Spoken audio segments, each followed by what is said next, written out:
नवरात्रि के 10वें दिन की हार्दिक शुभकामनाएं। आप सभी का स्वागत है हमारे चैनल गाथा जीत की पर। आज हम आपको विजयादशमी या दशहरा की एक ऐसी कथा सुनाने जा रहे हैं जो ना सिर्फ आपके दिल को छू जाएगी बल्कि आपको सोचने पर भी मजबूर कर देगी। ये कोई साधारण कहानी नहीं बल्कि रहस्यों से भरी एक ऐसी गाथा है जो आपको अपनी गहराई में खींच लेगी। क्या आपने कभी सोचा है कि हर साल हम क्यों रावण का पुतला जलाते हैं? क्या इस परंपरा के पीछे कोई गहरा राज छुपा है? तो आइए आज इस दिन के उन गहरे रहस्यों को खोजें और समझें कि आखिर क्यों इस दिन को विजयादशमी कहा जाता है। यह कहानी शुरू होती है बहुत समय पहले, जब धरती पर एक ऐसा असुर जन्मा जिसने अपने काले इरादों से स्वर्गलोक तक को हिला दिया। नाम था महिषासुर, एक ऐसा असुर जिसने अपनी शक्ति और छल से तीनों लोकों पर कब्जा कर लिया। उसकी ताकत का अंदाजा आप इस बात से लगा सकते हैं कि देवताओं को भी उससे मुकाबला करने का साहस नहीं था। उसने एक अजेय योद्धा बनने के लिए कठोर तप किया और ब्रह्मा जी से वरदान पाया कि उसे न कोई देवता न मानव मार सके। महिषासुर को लगा कि अब वह अमर हो चुका है और बस इस अहंकार ने उसे बुराई के रास्ते पर धकेल दिया। महिषासुर ने देवताओं पर हमला कर स्वर्गलोक पर कब्जा कर लिया। उसने अपनी सत्ता फैलाने के लिए धरती और पाताल पर भी अत्याचार शुरू कर दिए।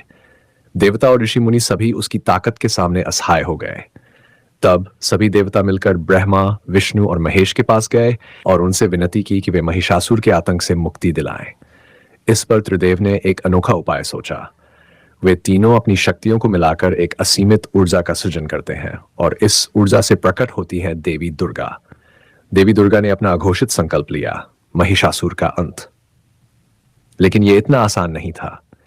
महिषासुर, जो अपने छल कपट के लिए कुख्यात था, ने देवी को एक छोटी सी साधारण महिला समझने की भूल कर दी। और यहीं से शुरू होता है महायुद्ध, 9 दिनों तक चलने वाला एक भीषण संग्राम। महिषासुर बार बार अपनी आकृति बदलकर देवी को भ्रमित करने की कोशिश करता। कभी वह सिंह का रूप धारण करता तो कभी हाथी का, लेकिन हर बार मां दुर्गा उसकी चालों को भांप लेती और उसे मात देती। जैसे जैसे युद्ध आगे बढ़ता, महिषासुर का अहंकार उसे अंधा बना देता है। आखिरकार 10वें दिन मां दुर्गा ने अपने त्रिशूल से महिषासुर का वध किया। यह वही दिन था जब अच्छाई ने बुराई को हराया और इस दिन को विजयादशमी के रूप में मनाया जाने लगा। अब आप सोच रहे होंगे कि यह तो महिषासुर की कहानी थी, लेकिन रावण का क्या? क्या दशहरे पर सिर्फ रावण के पुतले जलाना महज एक परंपरा है या इसके पीछे भी कोई गहरा रहस्य है? तो चलिए अब बात करते हैं राम और रावण की एक ऐसा युद्ध जो धर्म और अधर्म के बीच का सबसे बड़ा संघर्ष था। रावण, जो एक महान जानी और शक्तिशाली राजा था, अपनी शक्ति और तप से इतना अहंकारी हो गया कि उसने धरती के सबसे धर्मप्रिय व्यक्ति श्री राम की पत्नी सीता का अपहरण कर लिया। रावण ने सोचा कि उसकी ताकत के सामने कोई टिक नहीं सकता, लेकिन वह भूल गया कि हर अहंकार का अंत निश्चित है। लंका में रावण ने सीता को बंदी बना रखा था, लेकिन राम ने हिम्मत नहीं हारी। वे अपने भाई लक्ष्मण और वानरराज हनुमान के साथ रावण से युद्ध करने निकले।